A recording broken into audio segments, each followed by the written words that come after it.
Le temps est parti. On passe maintenant au Togo. On va parler des élections locales. Ce sera le 30 juin prochain et nous sommes en pleine phase de révision constitutionnelle. Est-ce que ces élections sont un vrai test pour l'opposition parlementaire, Sylvestre Béni?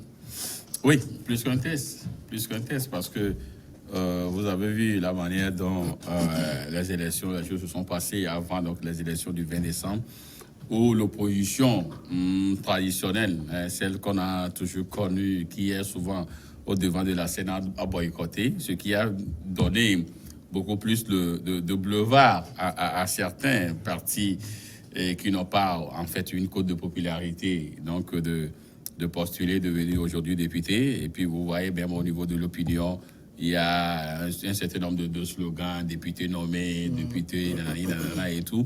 Donc aujourd'hui, maintenant que l'opposition, du moins ceux qui se retrouvaient hier au niveau de la coalition, l'opposition traditionnelle, celle qu'on a toujours connue, veut participer à ces élections-là, eux aussi, ils sont également dans la danse. Donc on verra nécessairement si ils vont sortir la tête de l'eau. Donc c'est un vrai test pour ceux qui sont aujourd'hui au Parlement. Voir si en réalité ils peuvent sortir la tête de l'eau. S'ils n'arrivent pas, donc ça veut dire que quand du moins les anciens n'étaient pas là, bon, c'est ce qui a fait qu'eux aussi ils ont pu gagner ne serait-ce que quelques sièges. Maintenant, voilà, quoi, c'est plus qu'un test. Comme Mayaba, c'est un test, vous le pensez, pour l'opposition parlementaire, c'est municipal? Non, je ne m'inscris pas dans cette logique-là, parce que vous regardez ici, c'est que ce n'est pas dans nos États, où, bon, je parle de nos États. En principe, les locales ne sont pas politiques. Normalement, les locales ne devaient pas être politiques. Oui. Mais nous les mettons à l'actif des politiques qui veulent mettre les pions, alors que c'est le développement local. Ça devait être les fils ou filles du milieu qu'on doit choisir sans appartenance politique pour le développement de leur milieu. Mais malheureusement, bon, c'est les politiques qui font leur chemin et ça se fait. On en prend ainsi. Alors, un texte, non. Pourquoi? Parce que si vous regardez bien, l'opposition traditionnelle, comme Sylvestre l'a appelé, qui entre-temps avait refusé de participer à ces élections législatives du 20 décembre, aujourd'hui se retourne contre elle pour dire qu'est-ce qui a fait que on n'était pas parti pour ces élections. Maintenant, le tambour battant, ils reviennent, bon, la danse est là, tout le monde n'a qu'à rentrer dans la danse et mesurer le poids. Alors, est-ce que celle qui est à l'Assemblée actuellement s'inquiète parce qu'il y a d'autres qui rentrent? Non, puisque le jeu se joue. C'est ce que j'étais en train de dire tout à l'heure. Ça ne devait pas, ce n'était pas au niveau des locales qu'on devait mesurer ces poids-là. C'est au niveau des législatives, justement, que cela devait être un test. Donc, un test à ce niveau, je ne m'inscris pas dans cette logique, puisque cette opposition se reproche de beaucoup de choses, puisque elle a fait ce qu'elle pouvait faire pour ne pas participer au local. Donc, si elle se reproche de quelque chose, vous dites, ce qui n'était pas bien aujourd'hui, c'est on revoit la copie pour revenir. Bon, peut-être continuer la lutte avec les autres. Bon, c'est une bonne guerre. Donc, on ne peut pas dire que c'est cette opposition ou c'est ces députés actuellement à l'Assemblée qui vont peut-être s'inquiéter de la participation des autres. Bon, maintenant, il faut ajouter que il faut ajouter également que cette opposition, vraiment, il faut qu'elle revoie sa copie pour que ces genres de situations, qu'on ne puisse pas en venir, puisque ça fait le recul du pays. Constant Lemou, c'est un test? Oui, les élections ont toujours été un test pour toutes les tendances politiques, toute la classe politique. Celui qui veut se prévaloir porte-parole du peuple doit le démontrer au cours des élections. Je pense que ces élections locales constituent un test pour tous les groupes politiques. D'abord, le pouvoir. Le parti au pouvoir a la plus grosse pression. La plus grosse pression dans la mesure où depuis 2007, le parti au pouvoir a régulièrement gagné les élections législatives, les élections présidentielles en 2010, en 2015, pour vraiment montrer que ce parti est solidement implanté sur toute l'étendue du territoire. Il faut le démontrer par le nombre de mairies, que le nombre d'abord de conseillers municipaux et le nombre de mairies que le pouvoir en place va gagner. Ensuite, une forte pression aussi sur l'opposition radicale qui a boycotté le recensement, qui a boycotté les élections législatives. D'abord, ils sont attendus au niveau de la révision des listes électorales. Le nombre, mathématiquement, c'est pour parler mathématiques politiques, ceux qui se feront enrôler au cours de ces révisions électorales, mathématiquement parlant, ce sont les militants, c'est l'électorat de l'opposition. Alors, combien ils seront? Traditionnel, il faut ajouter. Je parle de l'opposition radicale. Je parle de l'opposition radicale. Ceux qui se feront enrôler au cours de cette révision, c'est l'électorat de l'opposition. Combien ils seront? Nous serons édifiés, disons, d'ici 24 heures ou 48 heures, je ne sais pas. Là, c'est nous donnera les résultats. C'est la première étape, le premier niveau où l'opposition radicale est attendue. Deuxième niveau, puisqu'elle s'est toujours proclamée être porte-parole de la grande majorité du peuple, on le saura au niveau des élections locales.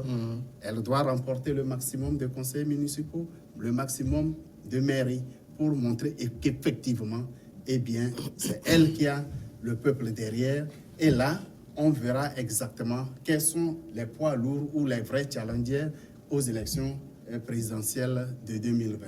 En réalité, l'opposition parlementaire n'a rien à perdre pour ces élections locales. Elle n'a rien à démontrer. Le parti UFC, nous savons comment ce parti a évolué en décrescendo. Ce parti s'est scindé en deux, en 2000, après les élections présidentielles de 2010. Ce qui reste de l'UFC, c'est tout simplement l'image de l'UFC. La grande partie de cette popularité est passée à l'ANC. C'est pourquoi aux élections de 2013, c'était l'effondrement de l'UFC. Aujourd'hui, les nouveaux partis qui ont fait leur entrée au Parlement, je dis bien, n'ont rien à perdre, que ces partis gagnent les locales ou non. Ils sont représentés à l'Assemblée nationale. Ils participent au débat au plus haut niveau sur les questions importantes de ce pays. Si ces partis gagnent les locales maintenant, tant mieux. Si elles ne gagnent pas grand-chose, il n'y a pas de problème. Ces partis ont 5 ans pour se préparer et revenir en force sur le terrain. Alors, Sylvestre Béni, pour ces élections, sur qui se trouve actuellement la plus grande pression? Nécessairement sur le pouvoir. Nécessairement sur le pouvoir et un peu en partie sur l'opposition traditionnelle.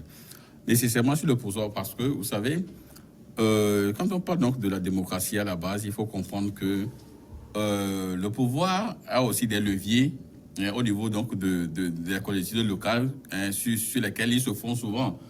Ne serait-ce que je parle donc en termes donc de flux financiers. Donc aujourd'hui, si on prend le Grand Lomé par exemple, je crois qu'il y a le port qui est là, il y a l'aéroport qui est là, donc on prend le Grand Lomé. Il y a tellement donc d'infrastructures, de ressources financières que le maire qui arrivera donc à gagner le Grand Lomé posera beaucoup plus de problèmes. Mais là, il n'y a plus de maire de Lomé. Au pouvoir. Il y a tellement de golf que... Oui, il y a tellement de golf. Il y a golf 1, golf 2, jusqu'à 7, golf 2 jusqu'à 7. Mais pardon. Sauf que je prends, en fait, le golf, je ne sais pas si c'est le golf 1 qui est peut-être le très central à Lomé, parce qu'il y a cité, en fait, le port et tout. Donc, celui qui arrive, c'est-à-dire le mec qui arrivera donc à gagner ça, si ce n'est pas donc du pouvoir, ça deviendra inquiétant parce que, vous savez, le port génère beaucoup plus donc de flux financiers et tout. Donc, si on coupe cela peut-être un peu au pouvoir central, ça va un peu peser donc, au niveau donc, de l'administration. Maintenant, il y a également, je vois également un autre côté de la chose, c'est au niveau donc, des manifestations, au niveau des manifestations pacifiques de l'opposition.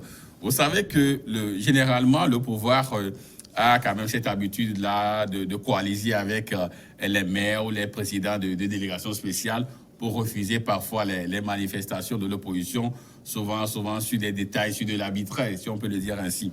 Donc, un maire qui viendrait donc de l'opposition et qui serait peut-être à Sokodé ou à, je sais pas, à Bafilo, par exemple, et que les gens veulent manifester, que le maire donne son OK. Vous voyez ce que ça peut peser donc en termes donc de gestion même du pays pour le pouvoir central. Donc c'est pourquoi je dis qu'aujourd'hui le pouvoir doit faire tout possible, ne serait-ce qu'avoir au moins certaines villes où on sent donc une montée donc de l'opposition. Et donc l'opposition aussi de son côté doit tout faire pour avoir également ces villes-là comme un maire acquis pour poser des problèmes donc, au pouvoir. Donc il y aura quand même ce jeu-là. Alors, oui, Constant. Je voudrais revenir un peu sur la question des ressources. Mon co-débatteur parlait tout de suite du port.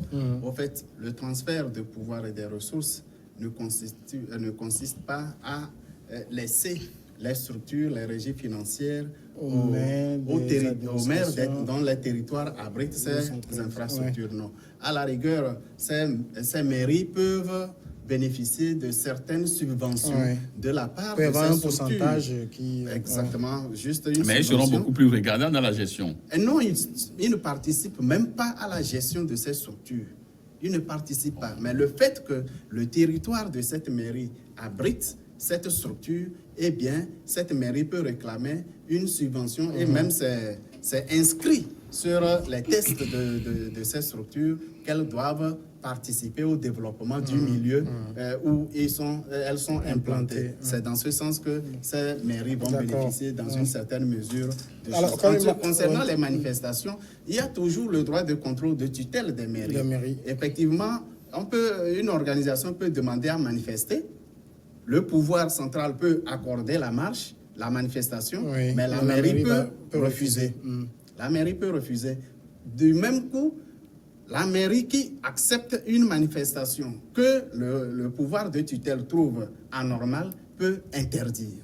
Ça c'est là où on verra. Donc là, je rappelle que fondamentalement, les locales, ce n'est pas pour les manifestations, c'est d'abord pour le développement. Voilà, donc oui. Même parce que ceux qui biaisent le débat, j'entends beaucoup de politiques aller sur ce terrain-là. C'est pas pour ça qu'on les élit d'abord. C'est pour ça qu'on disait tantôt, en réalité, les maires, les conseillers municipaux devraient être des hommes issus, par exemple, des organisations de la société civile, des acteurs de développement, tout simplement. Ça ne devrait pas être les hommes politiques. Malheureusement, tout est politisé dans notre continent. Le débat sera beaucoup plus politique. Donc, le débat sera effectivement très politisé. Les indépendants auront très mais peu de... c'est vrai, le débat est politisé, mais qu'on ne nous amène pas sur des terrains de le maire va autoriser manifestation et tout. C'est trop bas, ça. C'est pas pour ça qu'on les élit, en fait. Non, il faut dire. Pourquoi les gens le disent, c'est parce que il y a une situation. Vous n'allez pas devenir maire pour faire marcher des gens. Non. Vous devenez maire pour développer la communauté d'abord. Pourquoi les gens ont quand même cette tendance-là à faire une fixation sur ça? C'est parce que au niveau donc de la gestion, on a vu que les maires étaient beaucoup plus visibles, ne serait-ce pour interdire les manifestations. Voyez-vous. C'est un président de délégation sociale qui a fait ça. Maintenant ici, est-ce que ça veut dire que sur les partis parlementaires, je veux parler sur de l'opposition parlementaire, ils n'ont pas grande pression? Non, aucune pression en fait. Quand vous regardez les partis parlementaires, c'est-à-dire ceux qui sont à l'Assemblée, les partis parlementaires, aujourd'hui, c'est un travail de fond. Ils vont faire un travail de terrain. Ils l'ont déjà fait puisqu'ils l'ont fait avant d'être là où ils sont actuellement. Donc, je ne pense pas que ça peut être un enjeu de taille pour eux. Seulement que là où il doit y avoir un petit problème, c'est lorsque on va politiser un peu cette élection ou peut-être... C'est déjà politisé. Oui, même. c'est déjà politisé où on dira que... Vous savez que même au sein du parti, les gens sont nombreux. Pour même des positionnements, ça doit être un peu difficile. Donc, bon, heureusement que ce parti est mieux harmonisé pour que le bruit même qui devait être externe devient toujours interne. Donc, ils s'entendent. Bon, fort heureusement à cela, je dis que les partis parlementaires n'ont pas un grand jeu par rapport à ces locales-là. Parce que, où ils sont déjà installés, ils ont déjà des bases. Et maintenant, c'est ceux qui n'étaient pas hier, qui viennent maintenant faire une nouvelle conquête. Alors, cette conquête-là, ça dit que c'est des gens qui vont se chercher maintenant. Et ils vont se chercher parce que, vous voyez, la duplicité du langage, ils étaient avant-hier ou hier, disaient que non, ça ne peut pas être comme ça. Et si on ne fait pas tel, on n'ira pas ou on ne le fera pas. Aujourd'hui, ce n'est pas fait, mais on vont quand même. On va aller à la pause et on revient tout de suite après. On va continuer avec le sujet.